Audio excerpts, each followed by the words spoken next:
Hello everybody and welcome to the cold start video of the 2007 Aston Martin. I'm just going to point the temperature gauge and you can see it's 8 degrees there, or I point it a bit further down. 8 degrees, it's a cold day. Okay Paul, please go ahead and start the car.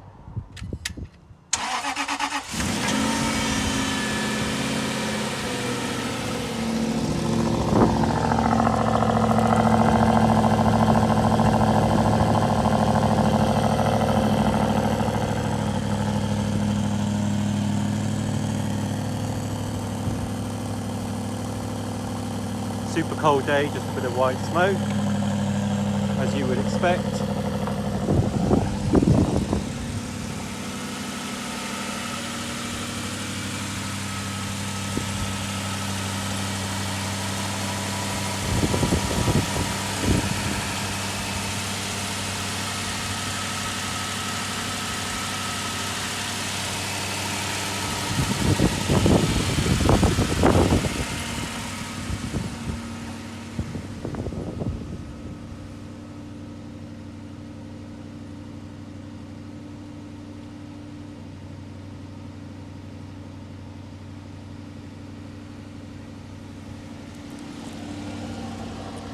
Can you give it a gentle rev, please, Paul?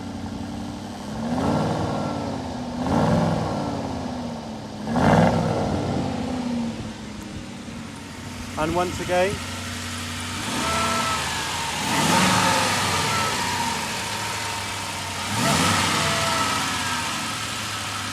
And again.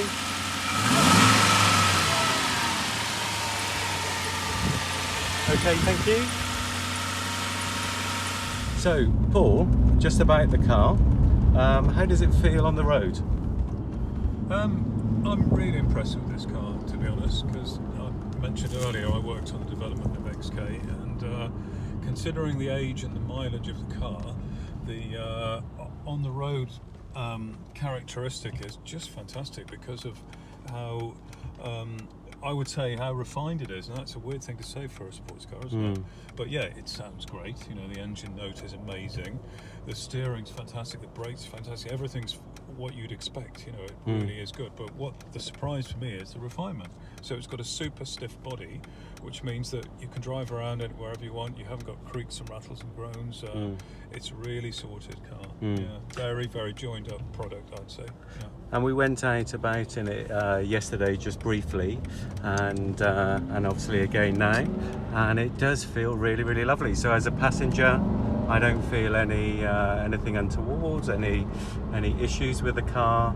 It's just a very nice experience, and even even there's no interior rattles, even, Paul, or anything like that. Well, that's what's surprising with the roof up. Obviously, with the roof down, the wind noise hides all sorts of things, but with the roof up, you know, what you see is what you get. Yeah. You know, and it's very sorted. It's just completely joined up. And what's nice about the exhaust note, I mean, it does sound fantastic.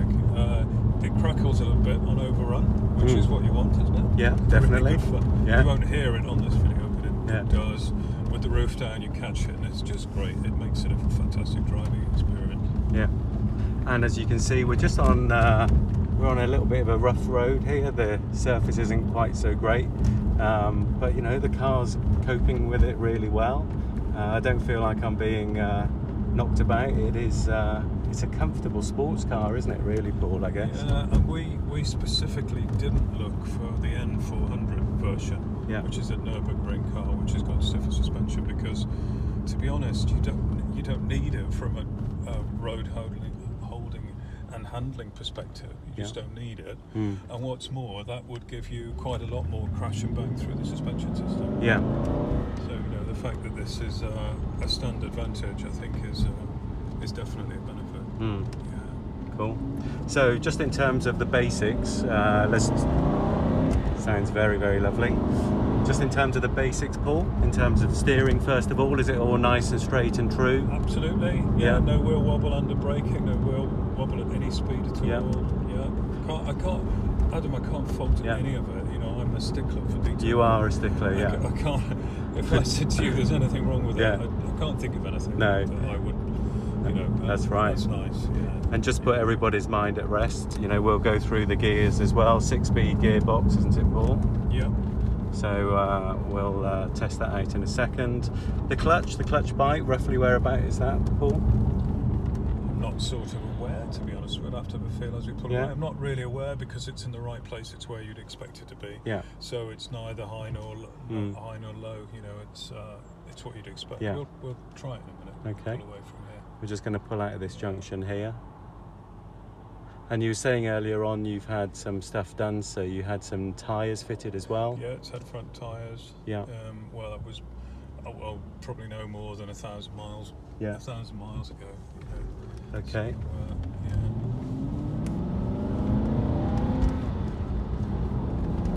That's in second gear. The clutch is probably about midpoint, I'd say, literally. Yeah, about midpoint on the clutch. Yeah. It's certainly not anywhere near the end of the trouble. Yeah. So that's good. That's Yeah, what that's you good. want, isn't it, Yeah. really? Yeah. And What you want. You should work with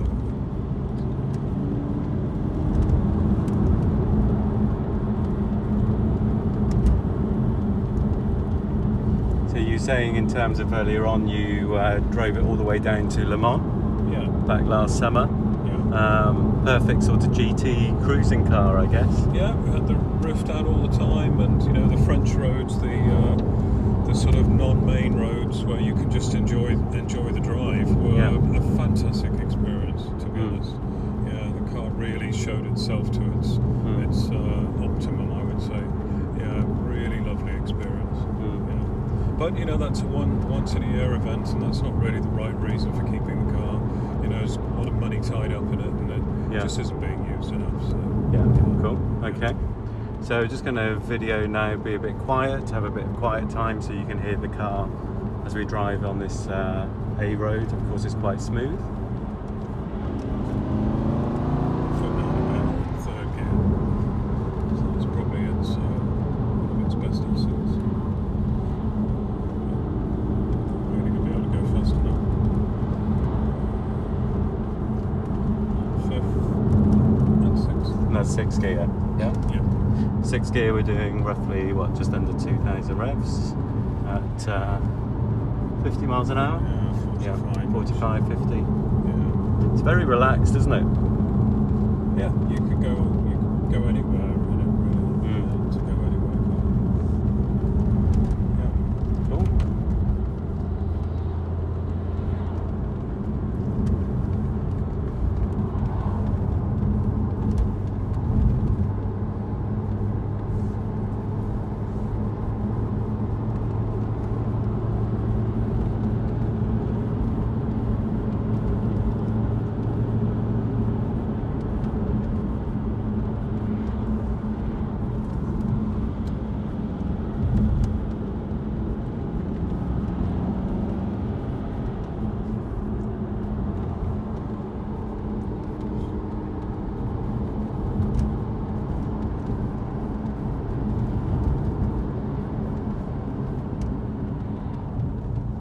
Good brakes there, Paul. There was a tree down. You can just see it in the rear view mirror.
Sounds absolutely gorgeous, doesn't it? It's intoxicating. It wants you to drive it. Yeah. Just to have fun. I think the bit I quite like about it personally is the noise, how equal it is, the noise from the front to the back. So the engine you can hear just as much as the exhaust, and the exhaust just as much as the engine. Whereas, you know, if you're driving things like an F-Type, for example, it's all about the exhaust note. Yeah, that's a good point. Yeah. That's a good point. But I mean, I think for me the thing about this is the person, whoever would buy this car, would know something about this type of car. It wouldn't come as a surprise to them. I think the important thing about it is that its mileage and its service history tell you that what you're getting is pretty much what Aston built when the car was new. So you're getting a car of that standard, not something that's tired or worn out or being thrashed or abused. This car has this lovely, cosmetically it's lovely as well. I think, it is just like stepping into a new car. Even the seat bolsters on the driver's side that you'd expect to have a bit of wear on, it just doesn't feel like it's had any particular use or certainly hasn't had any sort of hard life, has it? It's had a charmed existence, I think. Yeah, and I really like the colourway inside of it. So this is basically a charcoal grey colour with a sort of tan, it might even be called kestrel, the seat covers and the door inserts. So it's a contrasting trim, just gives it a little lift and makes it interesting. It certainly does. It's great. Excellent. Well, Paul, thank you very much for taking the time to take us out in this beautiful car. As most people will know, if you've got any questions for Paul, then please just scroll all the way down to the bottom of the listing and pop your question down there and Paul will get back to you. So, excellent. Paul, thank you very much. Cheers.